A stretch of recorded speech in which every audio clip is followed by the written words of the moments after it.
আসসালামু আলাইকুম, শুভেচ্ছা সহ আমন্ত্রণ জানাচ্ছি দেশের এবং দেশের বাইরের সকল দর্শক শ্রোতাকে চ্যানেল আই সংবাদে। সংবাদ আয়োজন নিয়ে বার্তা কক্ষে রয়েছি আহমেদ মেহেদী হাসান। সংবাদের শুরুতেই চলুন জেনে নেওয়া যাক ফ্রেশ আটা ময়দা সুজি সংবাদ শিরোনাম। চাংখারপুলে ৬ হত্যার ঘটনায় সাবেক ডিএমপি কমিশনার হাবিবুর সহ ৮ জনের বিরুদ্ধে অভিযোগ গঠন। ১০ই আগস্ট সূচনা বক্তব্য ও পরদিন সাক্ষ্য গ্রহণ। গণভবনে জুলাই স্মৃতি জাদুঘর উদ্বোধন ৫ই আগস্ট ও ৪ আগস্টের মধ্যে শেষ হবে ৬৪ জেলার জুলাই স্মৃতি স্তম্ভের নির্মাণ কাজ।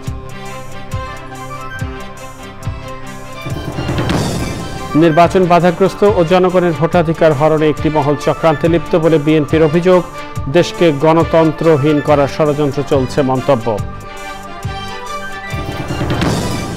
বিএনপি এখন মুজিববাদের পাহারাদারের কাজ করছে বলে এনসিপির দাবি।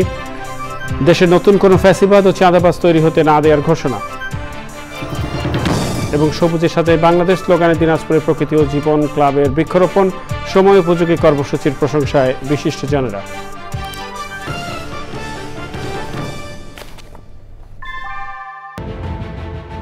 Primacy in build. German technology. Bangladesh's first Thermix rod. Salam Steel Thermax. সংবাদ শিরোনামগুলো জানাচ্ছিলাম। প্রিয় দর্শক, এখনকার সংবাদ আয়োজন একই সঙ্গে চ্যানেল আই ইউটিউব চ্যানেলে এবং channel I OTT platform I স্ক্রিনে লাইভ স্ট্রিমিং হচ্ছে। যাওয়া যাক বিস্তারিত সংবাদে। ছাত্র জনতার গণ অভ্যুত্থান চলার সময় ৫ই আগস্ট চাংখারপুলে গুলি করে ৬ জনকে হত্যার ঘটনায় মানবতা বিরোধী অপরাধের মামলায় সাবেক ডিএমপি কমিশনার হাবিবুর রহমান সহ ৮ পুলিশ সদস্যের বিরুদ্ধে অভিযোগ গঠন করেছেন আন্তর্জাতিক অপরাধ ট্রাইব্যুনাল। ১০ই আগস্ট মামলার সূচনা বক্তব্য ও ১১ই আগস্ট সাক্ষ্য গ্রহণের দিন ঠিক করেছে আদালত। আসামিদের অব্যাহতির আবেদন খারিজ করে ওই আদেশ দেয়া হয়। মাজহারুল হক মান্নার রিপোর্ট। চানখারপুলে ৬ জনকে হত্যার মামলায় গ্রেপ্তার ৪ আসামিকে সকালে ট্রাইব্যুনালে হাজির করা হয়।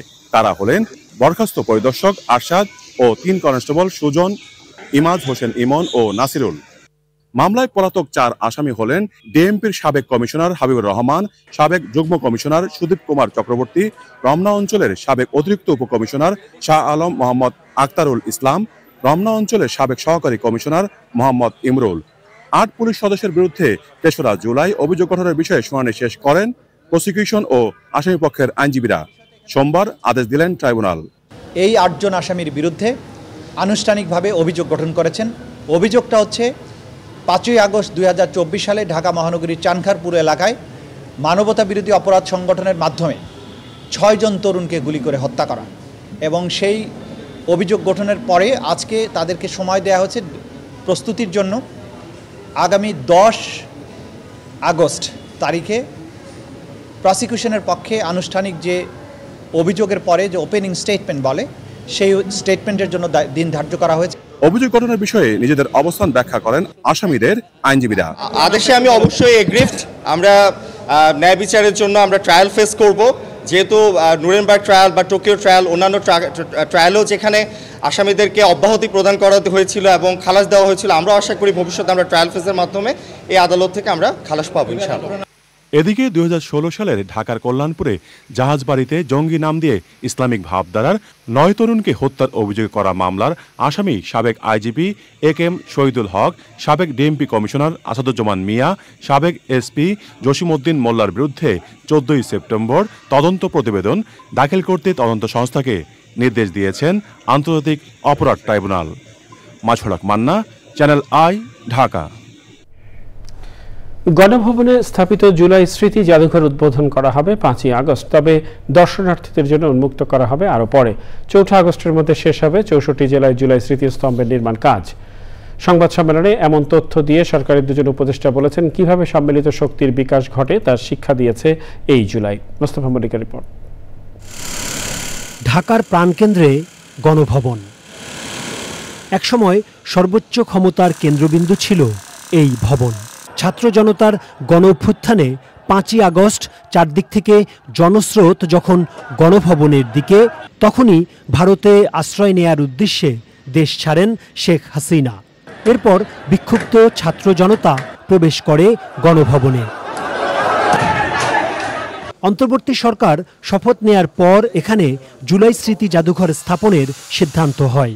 সোমবার সাংবাদিকদের গণভবনের বর্তমান অবস্থা দেখানো হয়। সংবাদ সম্মেলনে জানানো হয়, সংস্কার শেষে উদ্বোধন করা হবে জুলাই স্মৃতি জাদুঘর। জুলাই স্মৃতি স্তম্ভ নিয়েও কথা বলেন সংস্কৃতি উপদেষ্টা। যে কোনো মিউজিয়াম করতে গেলে ইট টেকস লট অফ টাইম। আমরা সময়ের বিপরীতে দৌড়াচ্ছি। 5 আগস্ট এটার এক ধরনের একটা আনুষ্ঠানিক উদ্বোধন হবে, তবে দর্শনার্থীদের ভিজিটের জন্য ওপেন করা হবে কিনা এটা নিশ্চিত না। আমার ধারণা এটা আরও সময় লাগবে। এটা হবে এটা যে আপনি যখন এই জুলাই জাদুঘরে ভিজিট করবেন, তখন আপনি জুলাই এবং কেন জুলাই হলো, 16 বছরে আওয়ামী লীগের দুঃশাসন কি কি হয়েছিল তার দালিলিক প্রমাণ, অডিও ভিজুয়াল প্রমাণ, এইটা হয়তো আমরা যখন দর্শনার্থীদের জন্য ওপেন করব তখন বলতে পারবো ডিটেল। কিন্তু কাজ চলছে সারাদিন রাত। দেশের 64টা জেলায় জুলাই স্মৃতিস্তম্ভ স্থাপন করা হবে। এটা স্থাপনের কাজ শুরু হলো নারায়ণগঞ্জের মধ্য দিয়ে। 4 আগস্টের মধ্যে সারা দেশে এই স্মৃতিস্তম্ভের কাজ শেষ হবে। সমাজ কল্যাণ উপদেষ্টা জানান, জুলাইয়ে নারী যোদ্ধাদের তালিকা করা হচ্ছে। তাদের পুনর্বাসনের জন্য সবকিছুই করছে সরকার। আমাদের নারী যোদ্ধাদের, নারী শহীদদেরও উপরে আমরা খুব একটা কাজ করতে পারিনি। এখানে আমার বলা প্রয়োজন যে আমরা নারী শহীদদের উপরে কাজ হাতে নিয়েছি। সংবাদ সম্মেলনে জানানো হয়, ফ্যাসিবাদ বিরোধী আন্দোলনের স্বীকৃতি হিসেবে 18 জুলাই বেসরকারি বিশ্ববিদ্যালয় দিবস ও 21 জুলাই মাদ্রাসা দিবস পালন হবে। গেল বছর অর্থাৎ 2024 সালের এই দিনে গণভবনের এখানেই সংবাদ সম্মেলন করেছিলেন সে সময়ের প্রধানমন্ত্রী শেখ হাসিনা। এখানে সাংবাদিকরা প্রশ্ন করেছিলেন যার যার মতো করেই। 1 বছর পর 2025 সালের এই দিনে এই গণভবনেই সংবাদ সম্মেলনের আয়োজন করল অন্তর্বর্তী সরকার। ঢাকার গণভবন থেকে মোস্তফা মল্লিক, চ্যানেল আই। জুলাই কন্যা দিবস স্মরণে কেন্দ্রীয় শহীদ মিনারে চলছে মোরা ঝঞ্ঝার মতো উদ্যম এর আয়োজন। শিল্পকলা একাডেমির ব্যবস্থাপনায় সংস্কৃতি মন্ত্রণালয়ের উদ্যোগে এবং মহিলা ও শিশু বিষয়ক মন্ত্রণালয়ের সহযোগিতায় এই অনুষ্ঠান শুরু হয়েছে সন্ধ্যায়। কেন্দ্রীয় শহীদ মিনার থেকে অনুষ্ঠানটি সরাসরি সম্প্রচার করছে চ্যানেল আই। এই মুহূর্তে কেন্দ্রীয় শহীদ মিনারে রয়েছেন সহকর্মী জাকিয়া আক্তার। সরাসরি যাচ্ছি তার কাছে। জাকিয়া, আপনি রয়েছেন শহীদ মিনারে। জুলাই কন্যা দিবস আয়োজনের এই মুহূর্তে কি অবস্থা, সর্বশেষ কি তথ্য রয়েছে আপনার কাছে?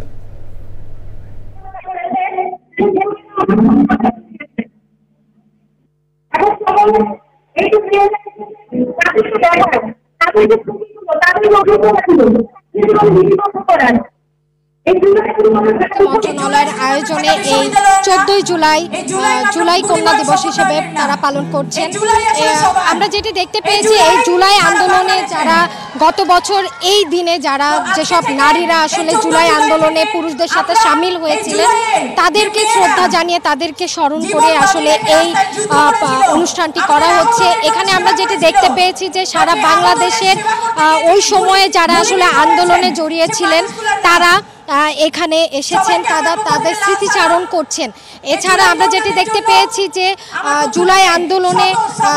জুলাই আন্দোলনে যেসব হত্যাকাণ্ড হয়েছে, যেসব তাণ্ডব চালিয়েছেন ফ্যাসিবাদীরা, তাদেরকে নিয়ে 3টি চলচ্চিত্র প্রদর্শন করা হয়েছে। এবং চলচ্চিত্র প্রদর্শনের পাশাপাশি আমরা যেটি দেখতে পেয়েছি যে এখানে ব্যান্ড ইলালা, সঙ্গীত শিল্পী শায়ান, এলিটা করিম এরা জুলাই আন্দোলনকে ঘিরে নানা ধরনের গান পরিবেশন করেছেন। এই জুলাই আন্দোলনের প্রোগ্রামে সংস্কৃতি বিষয়ক মন্ত্রণালয়ের উপদেষ্টা, আইন বিষয়ক উপদেষ্টা এবং এই মুহূর্তে রয়েছেন যুব ক্রীড়া মন্ত্রণালয়ের উপদেষ্টা উপস্থিত রয়েছেন। এছাড়া বিভিন্ন মন্ত্রণালয়ের ঊর্ধ্বতন কর্মকর্তারা উপস্থিত হয়েছেন। এবং এই প্রোগ্রামের সবচেয়ে মূল আকর্ষণ সেটি হচ্ছে ড্রোন শো। 2000 ড্রোন দিয়ে জুলাই আন্দোলনের গল্প কথা বলা হবে এবং সেটি চ্যানেল আই সরাসরি রাত 12টায় সম্প্রচারিত করবে। মেহেদি। জাকিয়া, আপনাকে অসংখ্য ধন্যবাদ। একটি মহল নির্বাচন বাধাগ্রস্ত ও জনগণের ভোটাধিকার হরণ করার চক্রান্ত করছে বলে অভিযোগ করছে বিএনপি। আগামী বছরের ফেব্রুয়ারিতেই জাতীয় নির্বাচন দিতে হবে উল্লেখ করে রাজধানীতে কর্মসূচিতে দলের মহাসচিব বলেছেন, আবারও অস্থিতিশীলতা সৃষ্টির মাধ্যমে বিভাজন তৈরি করে দেশকে গণতন্ত্রহীন করার ষড়যন্ত্র চলছে। বিস্তারিত জানাচ্ছেন মনির হাসান। শিক্ষা প্রতিষ্ঠানে শিক্ষার সুষ্ঠু পরিবেশ বিনষ্ট করা এবং সারা দেশে আইন শৃঙ্খলা পরিস্থিতির অবনতি অভিযোগ এনে রাজধানীতে বিক্ষোভ মিছিল করে ছাত্রদল। সংগঠনের নেতাকর্মীরা বলেন, মব সন্ত্রাসীদের চিহ্নিত করে বিচারের আওতায় আনতে হবে। ছাত্র শিবিরের বিভিন্ন বট আইডি থেকে তারা বিভিন্ন প্রোপাগান্ডা করে বাংলাদেশের সাধারণ শিক্ষার্থীদেরকে বিভ্রান্ত করার অপচেষ্টা করছে। বিএনপি দ্বারাও কোনো প্রকার কোনো ন্যাক্কারজনক ঘটনা ঘটলে অবশ্যই সাধারণ শিক্ষার্থীরা প্রকাশ্য দিবালোকে তার প্রতিক্রিয়া জানাবে। এরপর ঢাকা মহানগর উত্তর দক্ষিণের আয়োজনে বিএনপির ভারপ্রাপ্ত চেয়ারম্যান তারেক রহমানের বিরুদ্ধে ষড়যন্ত্র, মিথ্যাচারের অভিযোগ এবং মিটফোর্ডে পাশবিক হত্যাকাণ্ডের শাস্তির দাবিতে বিক্ষোভ কর্মসূচিতে যোগ দেন দলের কেন্দ্রীয় নেতারা। একটা ঘটনা ঘটেছে, নিঃসন্দেহে মর্মান্তিক, এই ঘটনা সহ্য করার মতো নয়। আমরা এই ঘটনার পুনরাবৃত্তি বাংলাদেশে কখনো দেখতে চাই না। বিএনপি ক্ষমতায় যাওয়ার আগেই বাংলাদেশের ক্ষমতায় লোভী কিছু দল বিএনপিকে ক্ষমতাসীন বাবার চেষ্টা করছে। এবার বিএনপি ক্ষমতায় আছে এই ভেবে বিএনপির বিরুদ্ধে শত্রুতা করছে। মিটফোর্ডের ঘটনাকে আমরা তীব্র নিন্দা জানিয়েছি। আমরা পরিষ্কার করে বলেছি যে এই ঘটনার পুঙ্খানুপুঙ্খ রূপে তার তদন্ত হতে হবে এবং যারা দায়ী তাদেরকে খুঁজে বের করতে হবে, দৃষ্টান্তমূলক শাস্তির ব্যবস্থা করতে হবে। চক্রান্তকারী, ষড়যন্ত্রকারী তারা আমাদের বাংলাদেশকে আবার অস্থিতিশীল করার চেষ্টা করছে। তারা চেষ্টা করছে বাংলাদেশে যেন নির্বাচন না হয়, তারা চেষ্টা করছে মানুষের ভোটাধিকার যেন প্রয়োগ করতে না পারে। বিএনপির নেতারা বলেন, কোনো ফ্যাসিবাদ যাতে আর না আসতে পারে সেই প্রতিরোধ গড়ে তুলবে BNP. Monirul Hasan, channel I, Dhaka. জাতীয় নাগরিক পার্টির আহ্বায়ক নাহিদ ইসলাম বলেছেন, বিএনপি এখন মুজিববাদের পাহারাদারের কাজ করছে। পটুয়াখালীতে এনসিপির জুলাই পদযাত্রা শেষ পথসভায় নাহিদ বলেন, চাঁদাবাজ, সন্ত্রাস ও দুর্নীতিমুক্ত নতুন বাংলাদেশ বিনির্মাণে যারা প্রতিবন্ধকতা সৃষ্টি করবে তাদের সাথে ঐক্য সম্ভব নয়। নাহিদ আরও বলেন, দেশের ছাত্র জনতা ফ্যাসিবাদের বিরুদ্ধে লড়াই করেছে, এখন দেশে নতুন করে কোনো ফ্যাসিবাদ, চাঁদাবাজ তৈরি করতে দেয়া হবে না। পথসভার আগে পটুয়াখালী শহরের বিভিন্ন পদযাত্রা করেছে এনসিপি। পাশাপাশি শহরের ছোট চৌরাস্তা এলাকায় এনসিপির জেলা কার্যালয় উদ্বোধন করেন নাহিদ ইসলাম। পরে বরগুনায় পদযাত্রা ও পথসভা করে এনসিপি।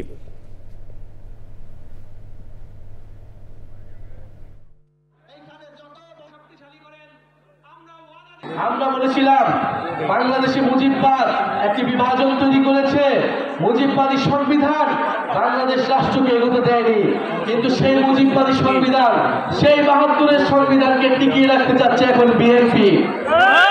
বিএনপি এখন চাঁদাবাজদের দল তৈরি হয়েছে, সন্ত্রাসীদের দল তৈরি হয়েছে, মুজিববাদের নতুন পাহারাদার হিসেবে আবির্ভূত হয়েছে।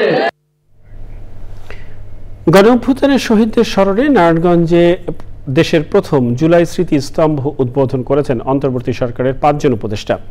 সোমবার বিকেলে শহরের হাজীগঞ্জ নতুন রাস্তা সড়কের কাছে জেলা প্রশাসনের আয়োজনে জুলাই শহীদ স্মৃতি স্তম্ভ উদ্বোধন অনুষ্ঠানে ছিলেন আইন উপদেষ্টা ডক্টর আসিফ নজরুল, শিল্প মন্ত্রণালয়ের উপদেষ্টা আদিলুর রহমান খান, শিক্ষা মন্ত্রণালয়ের উপদেষ্টা অধ্যাপক ডক্টর চৌধুরী এর রফিকুল আবরার, পরিবেশ ও বন উপদেষ্টা সৈয়দ রিজওয়ানা হাসান এবং বিদ্যুৎ ও জ্বালানি উপদেষ্টা মোহাম্মদ ফাউজুল কবির খান।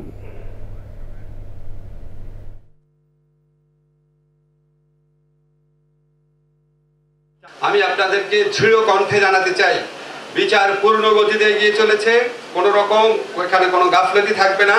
ইনশাআল্লাহ বিচার যেই গতিতে এগিয়ে চলেছে, আন্তর্জাতিক অপরাধ ট্রাইব্যুনালে ইনশাআল্লাহ যেই গতিতে বিচার এগিয়ে চলেছে, আমি দৃঢ়ভাবে বিশ্বাস করি আমাদের সরকারের শাসন আমলেই এই হত্যাকাণ্ডের বিচার হবে।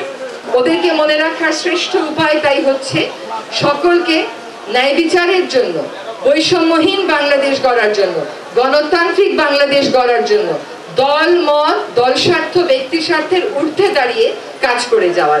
আমরা আশা করি সকলেই আমরা সেই কাজটা করব। সামাজিক যোগাযোগ মাধ্যম সহ সব ক্ষেত্রে নারী নিপীড়ন ও নির্যাতন বন্ধে কার্যকর পদক্ষেপ নেওয়ার দাবি জানিয়েছেন জুলাই নারী যোদ্ধারা। জুলাই কন্যা দিবসে রিকশা র্যালিতে মহিলা ও শিশু বিষয়ক উপদেষ্টা বলেন, গণ অভ্যুত্থানে যে নারীরা অংশ নিয়েছিলেন তাদের তালিকা তৈরির উদ্যোগ নেওয়া হয়েছে। শাকের আদনানের রিপোর্ট। গণ অভ্যুত্থানে নারীদের অবদান স্মরণে 14 জুলাইকে জুলাই কন্যা দিবস ঘোষণা করা হয়। আমরা তোমাদের ভুলব না শিরোনামে জুলাই কন্যারা ব্যানারের আয়োজন এবং মহিলা ও শিশু বিষয়ক মন্ত্রণালয়ের সহযোগিতায় রাজধানীর মানিক মিয়া এভিনিউয়ে এই রিক্সা র্যালি। সারা বাংলাদেশ ব্যাপী কিন্তু মেয়েরা রাস্তায় নেমেছিল এবং শুধুমাত্র কিছু সীমাবদ্ধ জায়গায় সীমাবদ্ধ না থেকে কিভাবে সারা বাংলাদেশের মেয়েদেরকে আমরা একত্রিত করতে পারি সেই বিষয়ে আমাদের উদ্যোগ প্রয়োজন। জুলাই বলতে আগস্ট, জুলাই এবং আগস্ট আমাদের কষ্টের মাস। মাফিসা শহীদ হন 5 আগস্ট বেলা আনুমানিক 2টায় গুলিবিদ্ধ হন এবং 3:15 সে শেষ নিঃশ্বাস ত্যাগ করেন। উপদেষ্টারা গণ অভ্যুত্থানে নারীদের অগ্রণী ভূমিকার কথা স্মরণ করেন। আমরা কন্যা বলছি তোমাদেরকে, তোমরা এই দেশ নতুন একটা দেশ দিয়েছো, তোমরা আমাদেরকে নতুন ভাবে ভাবতে শিখিয়েছো। জুলাই মানে আমি প্রতিবার ফিরে ফিরে আসব, যতবার অন্যায় হবে, যতবার অবিচার হবে, জুলাইয়ের জন্ম হবে, জুলাই কন্যাদের জন্ম হবে। আমরা জুলাই কন্যা। আয়োজনে অভ্যুত্থানের রিক্সা চালকদের অবদানের কথা তুলে ধরার পাশাপাশি জুলাই কন্যারা শপথ গ্রহণ করেন। নারী নির্যাতন আর দারিদ্র্যের অপমান থেকে মুক্ত করব আমাদের দেশমাতৃতাকে। Shakir Adnan, channel I, Dhaka. 4 দিন আলোচনার পরও সংসদের নারী আসন নিয়ে আলোচনায় ঐকমত্যে আসতে পারেনি রাজনৈতিক দলগুলো। সংরক্ষিত নারী আসন বিলুপ্ত করা ও দ্বিকক্ষ বিশিষ্ট সংসদ বিষয়ে জাতীয় ঐকমত্য কমিশনের প্রস্তাব নিয়ে আলোচনা অমীমাংসিত রয়েছে। কমিশনের সহসভাপতি বলেছেন, আগামী বৈঠকে এ নিয়ে আলোচনা হবে। তত্ত্বাবধায়ক সরকার প্রধান নিয়ে বিকল্প প্রস্তাব দিয়েছে জামায়াতে ইসলামী। জানাচ্ছেন জান্নাতুল বাকিয়া কেকা। রাজনৈতিক দলগুলোর সাথে জাতীয় ঐকমত্য কমিশনের আলোচনার 13তম দিন। আলোচনার শুরুতে কমিশনের লিখিত প্রস্তাবে সংরক্ষিত নারী আসনের বিধান বিলুপ্ত করে দলগুলোকে নিম্নকক্ষের 400 আসনের মধ্যে 100 আসনের 1/3 নারীদের জন্য বরাদ্দ রাখার প্রস্তাব করা হয়। রাজনৈতিক দলগুলোর বেশিরভাগ এই প্রস্তাবের সমালোচনা করে। 100 আসন যদি আমরা করি সরাসরি নির্বাচন, তাহলে 300 যে কেন্দ্র আছে তার মানে 3টায় একজন নির্বাচন করবে, আমাদের নারীদের খুব কষ্ট হবে। এবং রিপ্রেজেন্টেশন বলতে আমরা আসলে শুধুমাত্র পলিটিক্যালি এম্পাওয়ার্ড, মানে যারা রাজনীতি করবে, রাজনৈতিক নেতার বউ গার্লফ্রেন্ড হলেই পার্লামেন্টে যাবে, এটা আমরা মনে করি না। সমাজের নারী, সমস্ত শ্রেণীর নারী, সাংবাদিক হতে পারে, কবি, সাহিত্যিক, বুদ্ধিজীবী, সমস্ত শ্রেণীর নারীর প্রতিনিধিত্ব পার্লামেন্টে থাকতে হবে। বিএনপি বলে শুরু থেকেই তারা বর্তমানের সংরক্ষিত নারী আসন দ্বিগুণ করার প্রস্তাব করেছে, তবে তারা সরাসরি নির্বাচনের পক্ষে নয়। 64টা ডিস্ট্রিক্ট থেকে সরাসরি নির্বাচনের মধ্য দিয়ে 64 জন, আবার 12টি সিটি কর্পোরেশন থেকে সরাসরি নির্বাচনের মাধ্যমে 12 জন, মোট 76 জনের একটা দ্বিকক্ষ বিশিষ্ট পার্লামেন্ট করা যায় না। এটা একটা আজকে নতুন প্রস্তাব আমি টেবিলে দেখলাম, এটি তো পূর্বে আলোচিত হয়নি। তো এখানে আমাদের বক্তব্য হচ্ছে আমরা তো জেলা পরিষদের ধারণায় যাচ্ছি না। এটা হোয়াট ফর? এই 76 জন তাহলে আলাদা একটা পার্লামেন্ট সৃষ্টি করলে তাদের পাওয়ার ফাংশন কি হবে? এনসিপি সরাসরি 100 আসনে নারীদের নির্বাচনের পক্ষে, তবে জামাতে ইসলামী নারীদের জন্য 100 আসন বাড়ানো এবং পিআর পদ্ধতির পক্ষে মত দিয়েছে। বর্ধিত যে 100 আসন, সেখানে যেন সরাসরি নির্বাচনের মাধ্যমে নারী প্রতিনিধিত্ব সংসদে আসতে পারে, সে ব্যাপারেই জাতীয় নাগরিক পার্টির তরফ থেকে আমরা আমাদের প্রস্তাবনা উত্থাপন করেছি। আমরা নারী আসনকে একসাথে উন্নীত করার ক্ষেত্রে আমাদের ঐকমত্য আছে। পদ্ধতিগতভাবে আমরা বলেছি যে এটা পিআর সিস্টেমে ইলেকশনটা হইতে হবে। কমিশন জানায় অমীমাংসিত বিষয়ে মঙ্গলবার আলোচনা হবে। যেহেতু দুটো অমীমাংসিত বিষয় আজকে থেকে গেছে, এইগুলো বিষয় নিষ্পত্তি করে অগ্রসর হওয়াটা সমীচীন বলে কমিশন মনে করছে। ক্ষমতাসীন ও প্রধান বিরোধী দল থেকে 5 জন করে এবং অন্যান্য বিরোধী দল থেকে 2 জন করে সদস্য নিয়ে গঠন করা সার্চ কমিটির মতামতের ভিত্তিতে তত্ত্বাবধায়ক সরকারের প্রধান উপদেষ্টা মনোনয়নের প্রস্তাব দেয় জামাতে ইসলামী। জান্নাতুল বাকিয়া কেকা, চ্যানেল আই, ঢাকা। বাংলাদেশে একটি ভালো নির্বাচন হবে বলে আশা প্রকাশ করেছেন ঢাকায় নেদারল্যান্ডসের মিশন প্রধান আন্দ্রে কার্স্টেন্স। চ্যানেল আইয়ের জনপ্রিয় টক শো তৃতীয় মাত্রায় অংশ নিতে এসে সাক্ষাৎকারে তিনি বলেন, বাংলাদেশ ও নেদারল্যান্ডস পারস্পরিক সহযোগিতার মধ্যে দিয়ে এগিয়ে যেতে চায়। এর আগে আন্দ্রে কার্স্টেন্সকে স্বাগত জানান চ্যানেল আইয়ের পরিচালক ও বার্তা প্রধান শাইখ সিরাজ। বাংলাদেশে নেদারল্যান্ডসের বিনিয়োগ এবং কৃষি ও অর্থনীতি সহ নানা বিষয়ে কথা বলেন নেদারল্যান্ডসের মিশন প্রধান।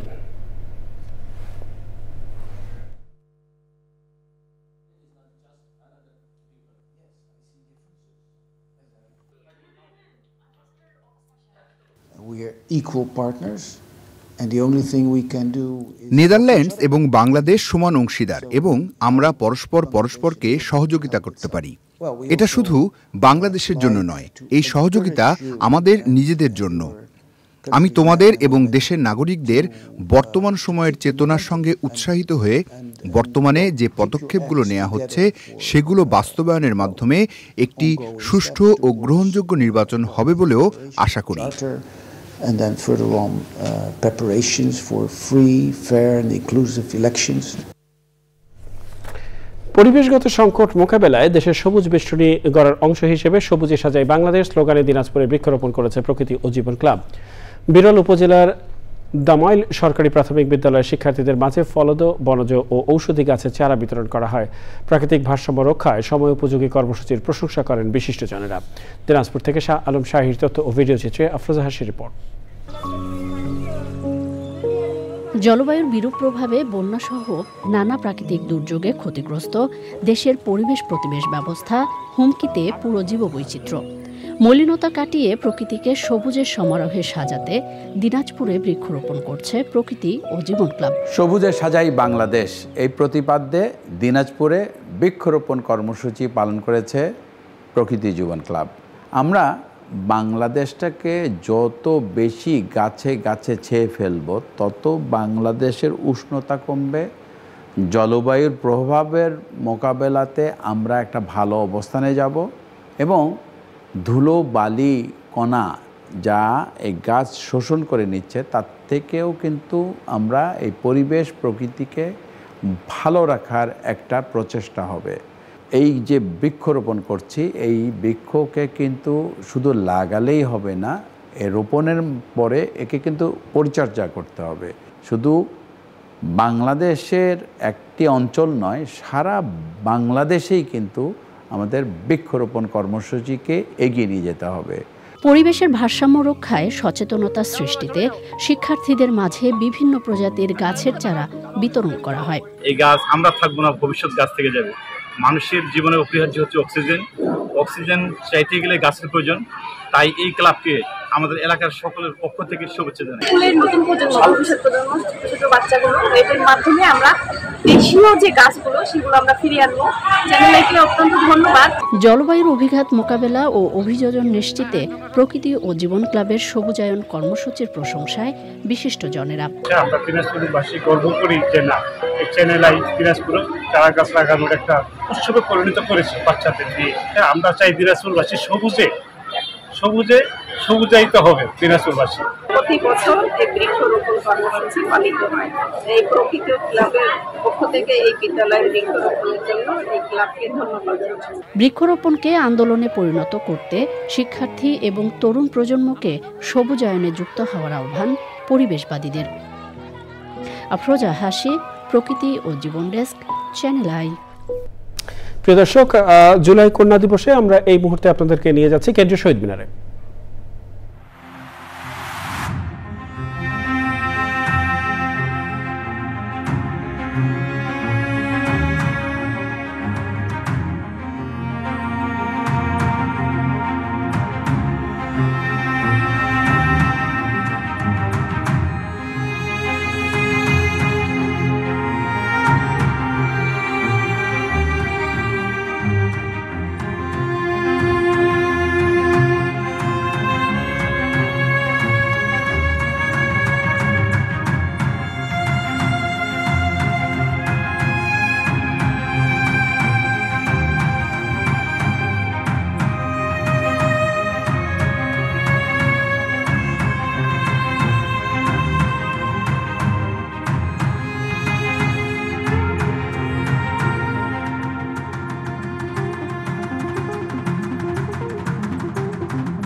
আকাশের মতো বাধাহীন মোরা মোর সঞ্চার বেদুইন আকাশের মতো বাধাহীন মোরা মোর সঞ্চার বেদুইন বন্ধনহীন জন্ম স্বাধীন চিত্ত মুক্ত শতদল মোরা বন্ধনহীন জন্ম স্বাধীন চিত্ত মুক্ত শতদল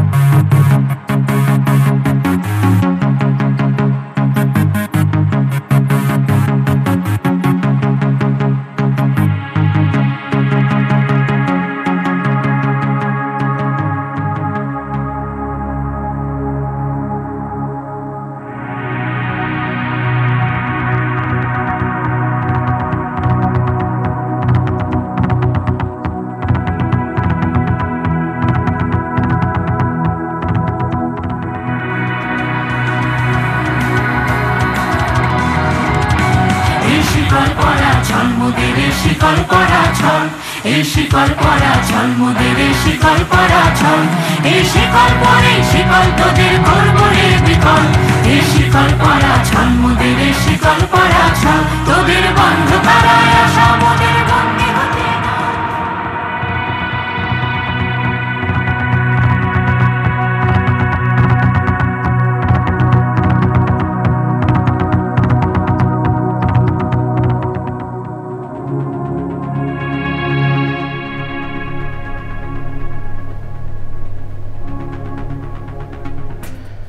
পরিবেশ, বন ও জলবায়ু পরিবর্তন এবং পানি সম্পদ বিষয়ক মন্ত্রণালয়ের উপদেষ্টা সৈয়দা রিজওয়ানা হাসান বলেছেন, জলবায়ু পরিবর্তনের অভিযোজনকে সফল করতে হলে আবহাওয়া ও জলবায়ু সম্পর্কে সরকারের সক্ষমতা বাড়াতে হবে।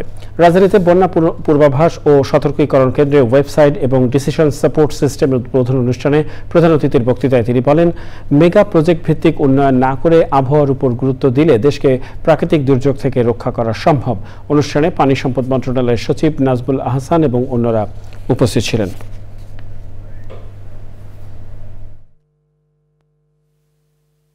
সো আমরা ফ্লাডে ফোকাস করি, that is all right, but আমরা নদী ভাঙনে কিন্তু আমাদেরকে আরো স্মার্টলি বলতে পারতে হবে। নদী ভাঙনে যেমন দেখেন এইবার জাজিরাতে যে ভাঙছে, ভাঙ্গনের এগেইনস্টে প্রোটেকশন দেওয়া হয়েছিল for the Padma bridge, but we have been defeated.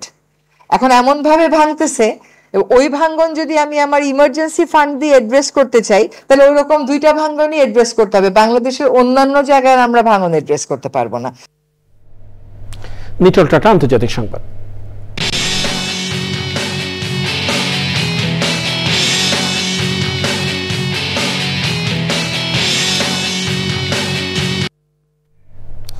সিরিয়ার সুয়েদা শহরে সাম্প্রদায়িক হামলায় কমপক্ষে ৩০ জন নিহত এবং ১০০-রও বেশি আহত হয়েছেন। দেশটির স্বরাষ্ট্র মন্ত্রণালয় জানিয়েছে, শহরটির বেদুইন সুন্নি গোত্র ও দ্রুজ সম্প্রদায়ের মধ্যে এই সংঘর্ষ হয়। পরিস্থিতি নিয়ন্ত্রণে সুয়েদা শহরে নিরাপত্তা বাহিনীর মোতায়েন করা হয়েছে। সুয়েদার গভর্নর মুস্তফা আল বাকুর শহরবাসীকে আত্মসংযোগ প্রদর্শন ও জাতীয় সংস্কারের ডাকে সাড়া দেওয়ার আহ্বান জানিয়েছেন।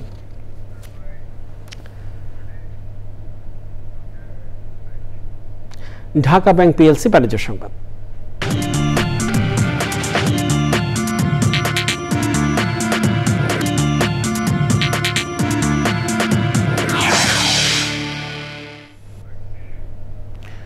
দুই দফা বৈঠক করেও যুক্তরাষ্ট্রের আরোপ করা শুল্ক নিয়ে এখনো সন্তোষজনক অবস্থানে আসতে পারেনি বাংলাদেশ। আগামী সপ্তাহে তৃতীয় দফা বৈঠক হবে।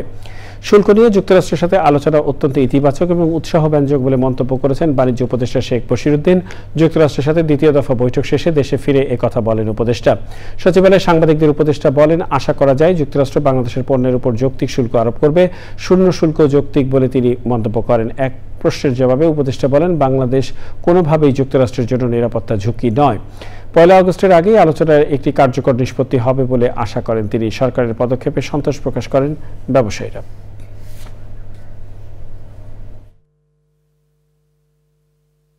আমাদের আলোচনাগুলো উৎসাহব্যঞ্জক এবং আমাদের আলোচনাটা যথেষ্ট এঙ্গেজিং ছিল। আমাদের ব্যবসা প্রতিষ্ঠান নিজস্ব সক্ষমতার ভিত্তিতে এই ব্যবসাটা করে থাকেন। আমরা আশা করি আমাদের সক্ষমতা দিয়ে এবং যদি তুলনামূলকভাবে আমাদের সাথে কোনো বৈষম্যমূলক অবস্থান না তৈরি হয়, আমাদের ব্যবসায়িক প্রতিষ্ঠানগুলো সফলতার সাথে ব্যবসা করে যাবে বলে আমি ব্যবসায়ীদের সাথে একসাথে দৃঢ় আস্থা। রাজধানীর মোহাম্মদপুর কেন্দ্রিক ছিনতাই, চাঁদাবাজি সহ বিভিন্ন অপরাধমূলক কর্মকাণ্ডে জড়িত থাকা অভিযোগে কবজিকাটা গ্রুপের সহযোগী আয়েশা গ্রুপের প্রধান সহ দুজনকে সাভার থেকে গ্রেফতার করেছে র্যাব। র্যাব জানিয়েছে, মোহাম্মদপুর আদাবর এলাকা থেকে গত এক বছরে বিভিন্ন অপরাধে জড়িত প্রায় 750 জনকে গ্রেফতার করা হয়েছে। শহীদুল্লাহ রাজুর রিপোর্ট। আইন শৃঙ্খলা রক্ষাকারী বাহিনীর তথ্য অনুযায়ী রাজধানীর মোহাম্মদপুর, আদাবর, জেনেভা ক্যাম্প এলাকায় মাদক ব্যবসা সহ বিভিন্ন অপরাধ আশঙ্কাজনকভাবে বেড়েছে। র্যাবের হিসাবে এসব এলাকায় অপরাধীদের 20টির বেশি গ্রুপ সক্রিয় রয়েছে। রোববার আয়েশা গ্রুপের প্রধান আরশাদ প্রকাশ ওরফে আয়েশা ও তার সহযোগী ইউসুফকে গ্রেপ্তার করে র্যাব। র্যাব কর্মকর্তা জানান, আধিপত্য বিস্তার ও মাদক ব্যবসার জের ধরে 29 জুন আরেক মাদক ব্যবসায়ী রাজুকে প্রকাশ্যে কুপিয়ে গুরুতর জখম করে আয়েশা গ্রুপের সন্ত্রাসীরা। 20টির অধিক কিশোর গ্যাং এবং সন্ত্রাসী গ্রুপকে মোহাম্মদপুর আদাবর এলাকা থেকে আমরা নিবৃত্ত এবং ভেঙে দিয়েছি। ছিনতাইকারী, কিশোর গ্যাং, মাদক ব্যবসায়ী, চাঁদাবাজ, আমি গত 5 আগস্ট পরবর্তী এখন পর্যন্ত 720 জনের অধিক আসামি গ্রেফতার করেছি। আদাবর হাউজিং এলাকায় রাজমিস্ত্রি কাজ করত আয়েশা। পরে মাদক ব্যবসা দিয়ে আয়েশা রাজমিস্ত্রি থেকে সন্ত্রাসী হয়ে উঠেছে বলে সাংবাদিকদের জানায় এলিট ফোর্স। অপরাধী সন্ত্রাসীর কোনো রাজনৈতিক পরিচয় নেই। অপরাধী এটাই তার বড় পরিচয়, এবং আইনে কোথাও লেখা নাই যে অপরাধীর রাজনৈতিক পরিচয় কি। যে অপরাধ করবে তার বিরুদ্ধে আইন প্রয়োগ হবে। সন্ত্রাসীদের বিরুদ্ধে জিরো টলারেন্স নীতির কথা জানিয়েছে RAB. Shahidullah Raju, channel I, Dhaka. জাতীয় পার্টির একাংশের মহাসচিব কাজী মোহাম্মদ মামুনুর রশিদ বলেছেন, সারা দেশে তৈরি হওয়া অরাজক পরিস্থিতি সামাল দিতে ব্যর্থ হওয়ায় বর্তমান সরকারের অধীনে অংশগ্রহণমূলক নিরপেক্ষ নির্বাচন সম্ভব নয়। জাতীয় পার্টির প্রতিষ্ঠাতা সাবেক রাষ্ট্রপতি হুসেইন মোহাম্মদ এরশাদের ষষ্ঠ মৃত্যুবার্ষিকীর আলোচনা ও মিলাদ মাহফিলে বক্তৃতা করেন তিনি। প্রশাসনের ভীতি নাই মানুষের মাঝে। আজকে সারা দেশে অরাজকতা সৃষ্টি হয়েছে। সুতরাং আপনাদের নেতৃত্বে সুষ্ঠু ও নিরপেক্ষ সকল দলের অংশগ্রহণে নির্বাচন হতে পারে না। সুতরাং আপনারা সরে যান। একটি নির্বাচনকালী সরকার গঠন হবে। আমরা দেশপ্রেমিক সেনাবাহিনীকে আহ্বান জানাই, আপনারা দেশের এই ক্রান্তিকালে দেশের দায়িত্বভার গ্রহণ করে গ্রহণযোগ্য নির্বাচনের জন্য আপনাদেরকে দায়িত্ব গ্রহণ করতে হবে। প্রিয় দর্শক, সংবাদের শেষ প্রান্তে আমরা চলুন আরও একবার জেনে নেওয়া যাক যা ছিল এখনকার ফ্রেশ আটা মাদা সুজি সংবাদ শিরোনামে। চাংখারপুলে 6 হত্যার ঘটনায় সাবেক ডিএমপি কমিশনার হাবিবুর সহ 8 জনের বিরুদ্ধে অভিযোগ গঠন। 10ই আগস্ট সূচনা বক্তব্য, পরদিন সাক্ষ্য গ্রহণ। গণভবনে জুলাই স্মৃতি জাদুঘর উদ্বোধন 5ই আগস্ট। 4 আগস্টের মধ্যে শেষ হবে 64 জেলায় জুলাই স্মৃতির স্তম্ভের নির্মাণ কাজ। নির্বাচন বাধাগ্রস্ত ও জনগণের ভোটাধিকার হরণে একটি মহল চক্রান্তে লিপ্ত বলে বিএনপির অভিযোগ। দেশকে গণতন্ত্রহীন করার ষড়যন্ত্র চলছে মন্তব্য। বিএনপি এখন মুজিববাদের পাহারাদারের কাজ করছে বলে এনসিপির দাবি। দেশে নতুন কোনো ফ্যাসিবাদ ও চাঁদাবাজ তৈরি হতে না দেওয়ার ঘোষণা। এবং সবুজে সাজায় বাংলাদেশ স্লোগানে দিনাজপুরের প্রকৃতি ও জীবন ক্লাবের বৃক্ষরোপণ। সময় উপযোগী কর্মসূচির প্রশংসায় বিশিষ্ট জনেরা।